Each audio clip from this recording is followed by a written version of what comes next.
everyone, to the LIPSEY'S Aim Higher podcast. I am Rob Abrazino, across from our own wizard of exclusives, Jason Klossner. Jason, what's happening, man? Hey, Rob, man, it's been a crazy week. It's been good, and some new products, man. We're going to dive into that in just a second, but beforehand, for those of you watching and for those of you listening, we'll just explain it. We've got an NRA P365 Coyote Tan LIPSEY'S exclusive right here in front of us, and you know what?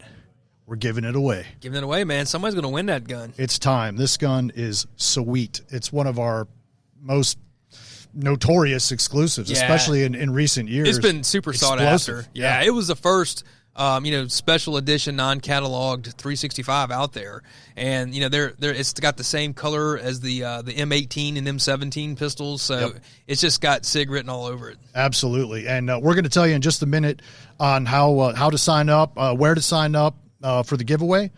And we want to award this to one lucky winner out there. So stay tuned. We're going to get to that in just a second. And in the same category, we kind of started this conversation last week of some of the new guns that you saw when you went to the POMA event out at the Talladega marksman range. Yep. And we teased that a little bit, and you promised we were going to get some new guns in, and you delivered. So we have received some of the new stuff, which is all over the internet now. It's catching fire. Two big product announcements from two of the biggest players in the handgun market, both Ruger and Smith & Wesson. Right.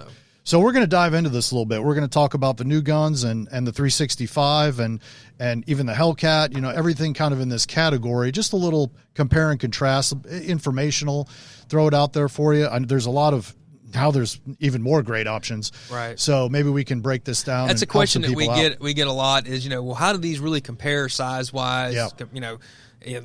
We're talking fractions of an inch now. Yeah. Whereas, in the past, it's like, oh, this gun's significantly smaller. Well, now it can be minuscule in the differences, but it can make a big difference. So we have subcompact, we have compact, we have micro. If we're talking about, we'll focus on the 365. We'll talk the Hellcat. We'll talk the new Ruger and the new Smith. Where do you categorize all these? I think the industry's kind of termed these as micro-sized pistols. Gotcha. They're basically double-stack handguns that have at least a 10-round capacity. They're 9 millimeters. And kind of the real, qualifier to be in this category is to be around that 1 inch thick. Right. That's kind of the deal. Right. People said, the subcompact, M&Ps or the Glock 26 or the various guns out there that are the standard size guns that are scaled down to subcompacts, they're generally about that 1 1/4 inch wide. Right. Which you think 1/4 inch is not a big deal, but when you put it in your hand, it's a pretty significant difference. Absolutely. Go down to an inch. SIG pioneered this with the 365, really, this category a few years ago, I guess. So they were really innovative the way they did it. For lack of a better term, they took a magazine and built a magazine to fit those 10 rounds as small as they could, and then built a gun around the magazine. That was such a cool concept. I remember being at SHOT Show and walking over to the SIG booth and talking to one of the guys over there, and he really explained it and that whole engineering process of starting with the mag. That was they worked on that gun revolutionary. They worked on that gun for a while. I was up there probably maybe 6 months before they introduced it, and got to see the kind of final phase of it. Got to shoot it and everything, and man, when they showed it to us, I was shocked at how small they really got it. Because at the time, you had the main category was all the single stack small 9 millimeters. The Glock 43, the Shield, the LC9, the EC9. They're XDS, Springfield. There's a bunch of those guns out there, but they all average between 6 and 8 rounds depending on the magazine. Right. And all of a sudden now you had a gun that was going to be at minimum 10 and could not much bigger, be a 12+1. Right. That was a big difference. So we got a couple. Let's start with the new ones. Everyone's probably pretty familiar at this point with the 365. The Hellcat's been out for a little while. What about the new Ruger and the new Smith? We've got them in. I haven't actually really got my hands on them. I saw them the other day for just a minute, but first thoughts, first impressions as you were kind of checking these things out. Yeah, I mean, they both did a really good job. The main thing that you'll notice is just the feel and the look of them is not much difference than their standard single stack brother gun. Right. The Max 9 is not much bigger than an EC9, and the Shield Plus is really very similar in size to the standard shield. So they did a great job of not making the guns significantly bigger to get that extra capacity in there. So I think these guns are really gonna do well. The Max 9 from Ruger, they did a nice job. The base model isn't optics ready. That's kind of becoming the norm now. If you got to have it optics ready, and that's kind of the one differentiator probably between that and the other three being optics ready. Is that correct? Yeah, the Springfield, SIG, and Smith do have optics ready options, but they're in a little bit different, maybe an upgraded model. Whereas the Max 9, the base model is the optics ready. There's only two options in the Max 9. You have the Pro Series, which does not have a manual safety, or the Standard that does have a manual safety. What about the Shield Plus? So the Shield Plus, they actually introduced a lot of different models of this. You have the safety and non-safety kind of base model with just the 3-dot sights, and then they've got the Performance Center models that have the fiber optic sights. They have some have ported barrels, some with the optics ready cuts. Right. There's a package. Concealed carry package model that I think comes with a light and a flashlight. A flashlight and a knife, right? And all that. So Smith kind of usually in the past would come out with a standard model and then roll out additional models as the category started expanding. But Smith put them all out this time. So you think it's because people are just starving for new stuff. Everything's been, I think so, delayed and kind of. I think so. Traditionally, January around SHOT Show, you see all those introductions, and here we are into March and starting to see all this stuff. I think people are ready to have options out there. These manufacturers, I think they did a great job of building up some inventory before they did announce it. I think the days of announcing something and then you don't see it for 6 to 9 months, hopefully, are over. Right, yeah. And especially in this market, even if they had thousands of them ready, they're going to get sucked up quick. But at least their guns are be in the wild on the dealer shelves. What about you printed out kind of a spec sheet here, some of the main areas that we want to kind of touch on, and it's funny, I'm looking over this and they're so very close. They're very similar. Yeah. But there are subtle differences. You mentioned width a minute ago, and what a quarter of an inch can do, or even less for that matter. So, looking at the width of these, the 365 at 1.06, the Hellcat at 1.95 for the Max 9, and 1.1 for the Shield Plus. Pretty much all the same. I know they're really close. Yeah, those tolerances are so close that I don't really, I wouldn't give one really the advantage of the other. And you can get to a point to where something can be too thin, where it just doesn't fit your hand well. But any of those guns are going to be really easy to conceal, especially if you're carrying inside the waistband. You don't think, you take a Glock or whatever, that's a standard size Glock, maybe as 1.25 inches or an M&P, something like that. And that 1/4 inch, you think that's not that much. But when you're stuffing in your waistband all day and then you're adding a holster and everything else, it adds up. And if you can, any 1/4 inch you can take out, it's a big plus. Is there anything between these four that kind of jumps out at you as a differentiator? Just anything that you've kind of seen. Again, the specs are very similar. Right. Well, the only one that I've got really any significant trigger time with is a 365. Right. I've been carrying one for the last year now, and shot it quite a bit. And I'm telling you, it's a great gun. Did you shoot the new Smith and the new? No, they weren't at this event. Oh, okay. No, okay. They weren't at this event. So they didn't have them out there. They probably wouldn't have had them out to shoot at this event anyways. So I have not had a chance to shoot those yet. Now I have a lot of trigger time on a standard shield, right, and a lot of trigger time on the standard LC9 and the EC9 guns. I imagine these will be a little better shooting, a little easier to shoot because generally when you widen that grip just a tick, it tends to be a little more comfortable. It spreads the recoil out a little bit. You obviously fully loaded, there'll be a slightly heavier gun because ammunition weighs more, it's going to add weight to it. So I think that these type of guns will really be a sweet spot for a lot of people to carry. As far as the size to power to capacity ratio, this category really can't be beat in my opinion. Yeah, it's exploded. It's just exploded on the scene. What did you shoot the Max 9? No, I haven't shot the Max 9 yet. So either. Okay. No, I haven't. Okay. So yeah, we need some field testing. I know that's coming. Like I said, these are brand new. So they're just out. But yeah, I think that will be probably a good LIPSEY'S video one day. To you got and shoot the different ones. But from the guys, some of the guys that I know who have shot them quite a bit, they were really happy with the performance of them. Now, they did a nice job on the triggers. Yeah. The sights. The Max 9's got a really nice tritium fiber optic front with a nice bold black rear. Right. It really pops. Now, with some of these, our the barrel lengths are almost, again, we're so close. Yeah. I mean, it's just it's really and round capacities too.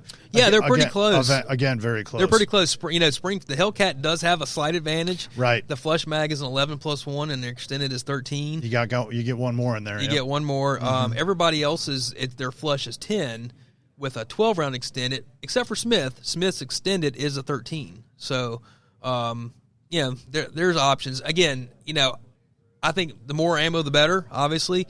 But, if one particular gun fits you better, I don't think one round is probably a deal breaker one way or the other.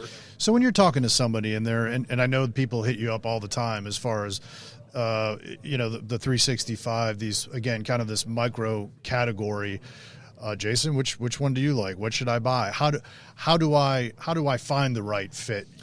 Because again, these are so close. What are some things to look for in these? Now, again, we've got some brand new models here, but let's say we lay all these out side by side. What are some things people might look for as far as fit, feel, and that sort of thing? In their local gun store. What are some tips there? What do you think? Well, the first thing, especially when you start talking about these really smaller guns, is I do tend to think with how it feels in your hand is a little bit more important than some of the bigger guns, because if you have really large hands and it just you can't get a good grip on this gun because it's too small or too thin, it's probably not going to work out that great for you. Right. The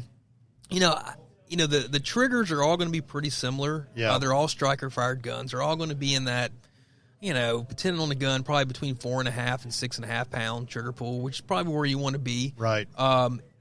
Some people prefer manual safeties, some don't. The good thing is all four of these options do have a manual safety option. Right. So if that's what you like, if that's what you're more comfortable with, then you're probably covered. That's a big deal too. Sure. That's something, especially for newer shooters, which we've got tons of, over this last year or so. That's something to really consider. But like you said, if they're all offered, both ways, you've got that option. You've got the option. Sights wise, they all come with some type of tritium, except for the Shield Plus. I think the standard model just is a 3-dot white sight, but they do offer a fiber optic version. There's lots of Shield night sights out there if you want to put night sights on them. The 365, the Hellcat, and the Max 9 do come with it on there. So that's another thing. If you're concerned about tritium night sights, that can be a factor. And the optics cut. That's another thing. All of these will fit that Shield RMS size mini red dot footprint. Right. So like the Romeo Zero from SIG will fit. I think there's a couple from Holosun that work really well. But those, I think Trijicon has that new one out. But all those do have an option with an optics cut. When and why would you put an optic like that on a gun this size, for example? Well, if you can't see your sights, the dot's probably the main thing. Even though these guns are small, it doesn't necessarily mean that they're going to be carried in a pocket or an ankle holster or something like that. I mean, I belt carry my 365 all the time, so a small red dot on it really wouldn't be a huge hindrance as far as concealability goes. Right. So for me, my eyes aren't bad enough to need it yet, and I feel comfortable shooting with the regular sight, so I haven't gone there yet.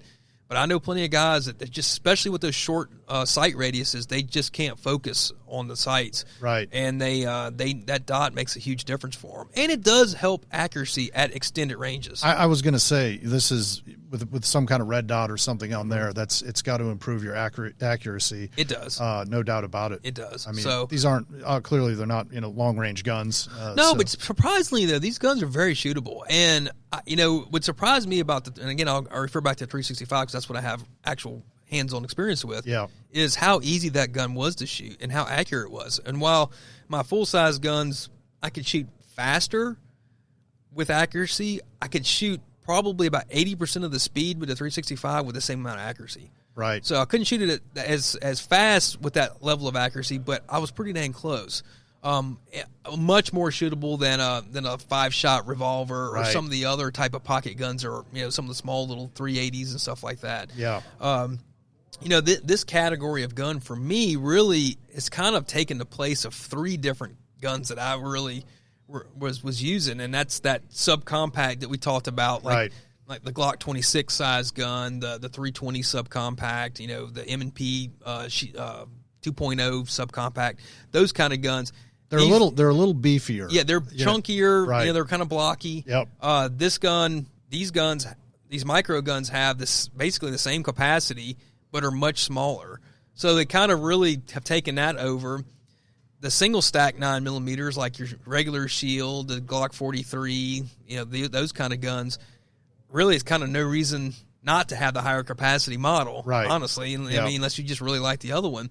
So it really kind of took over that model. And for me, the 365, really size-wise, it's really more the same size as a Glock 42, which is their 380. Right. It's pretty dang small, and I've been able to pocket and ankle carry my 365 pretty easily. I just took this out of the box, the gun we have sitting here with us for those of you watching, and it's funny when you open the box. I'm still surprised about how small the gun really is when you really unpackage it. Right. I'm just used to seeing something a little bit larger in there, and you kind of put it in your hand, and it's like there's nothing to it. But. Yeah, so really, and you know, being able to pocket and ankle carry those guns, that's kind of taken the small 5-shot revolver market over for me, at least. Right. So that's kind of 3 categories that I had guns in that were kind of in the rotation that one gun kind of took the place of.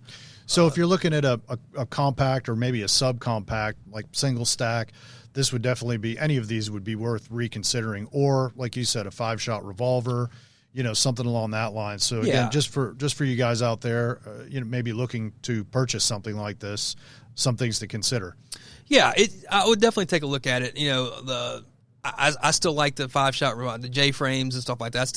They're in the rotation for me. Reliability too. Yeah, I mean, for what those guns are probably used for, they're pretty tough to beat. Yep. However, if your primary gun on a belt, to me, these guns, the little micro 9s, make more sense. They hold twice the capacity. They're easier to shoot. They're going to have better sights. They're much quicker to reload, and they're going to probably be more accurate. So that's kind of been my default there. They're the kind of gun that you can carry. To me, that it's the smallest gun that's still pretty shootable and really easy to control and to manipulate, and yet it's super easy to conceal. I remember when the 365 came out, I was talking to you about it, and that's the first thing that you said. As a matter of fact, we can touch on that for a minute. And I don't know how much time you've had on the Hellcat. Those are the 2 that, you know, on our short list here that have been out for a little while.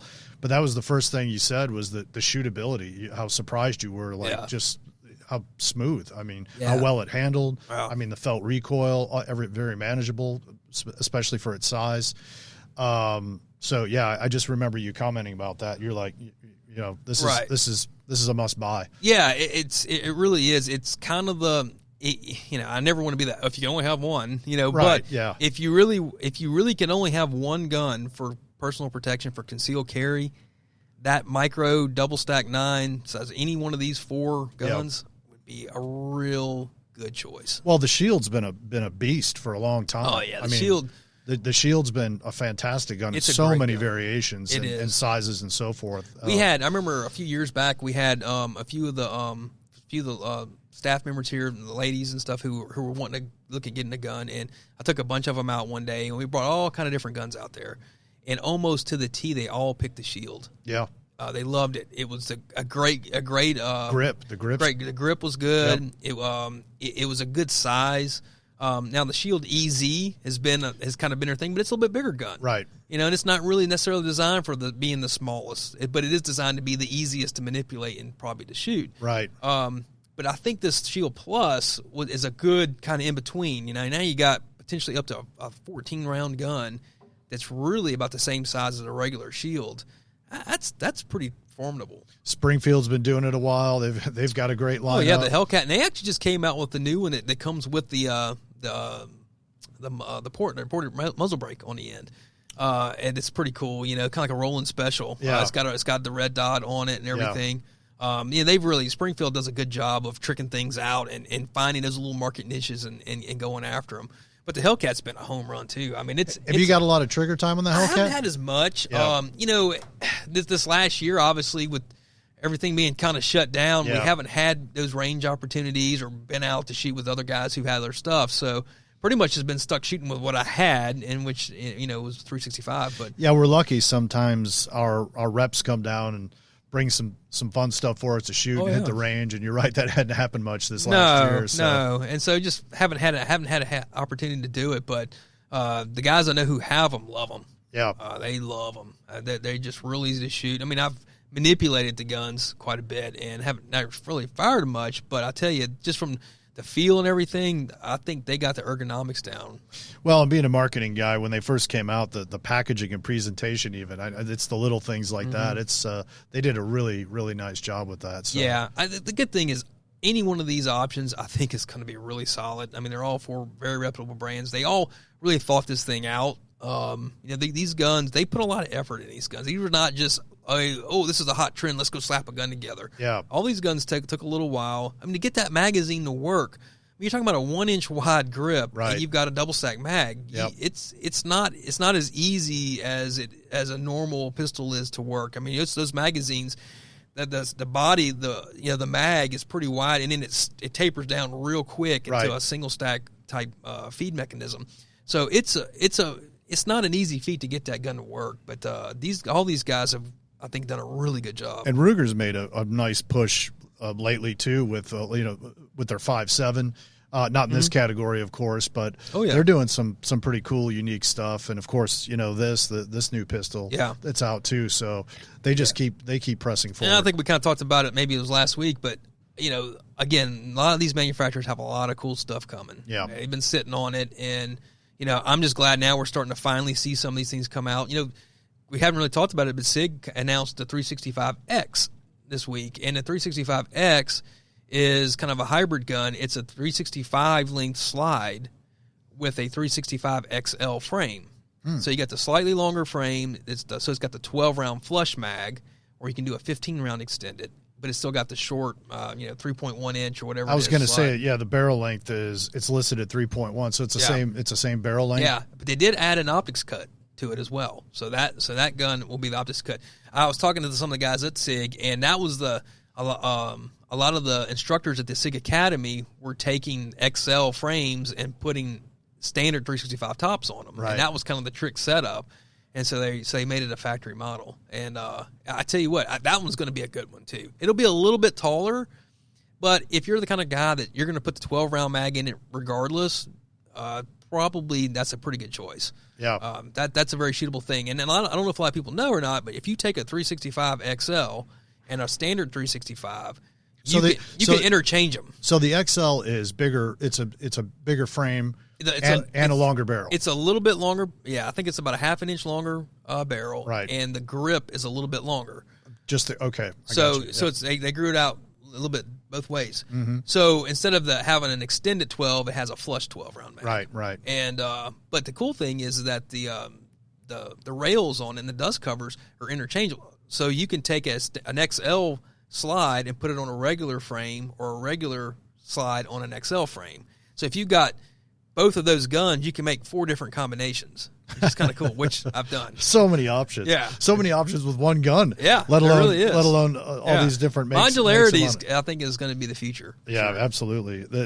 We aim to clarify, not to confuse, but sometimes we get into this stuff and it does kind of make your head spin. But and one cool thing about with the SIG 365 being that the chassis, the frame is the serialized part and not the plastic frame itself. Yeah. They sell the extra frames, so you can get an XL frame or a different color or whatever and swap things around. So you can do some pretty cool stuff with them.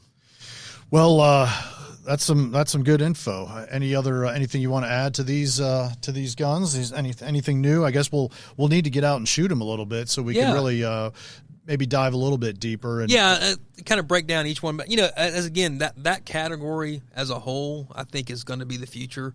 I think you'll see more manufacturers jumping in on it. Is it going to kill the single stack 9s and the subcompact, standard size guns? I don't think so. There's always going to be. Look, I've had a Glock 26 for years. Yep. It's it's a chunky gun, but I tell you what, that gun shoots awesome. Yep. It's one of my most accurate Glocks that I have. Right. And I find conditions where I like it to have it. It uses the same mag as a Glock 19 or a 17, so you have that magazine commonality, which is nice. I have the 27, which it's a little punchier because it's a 40 cal. Yeah. But yeah, I mean it's stout.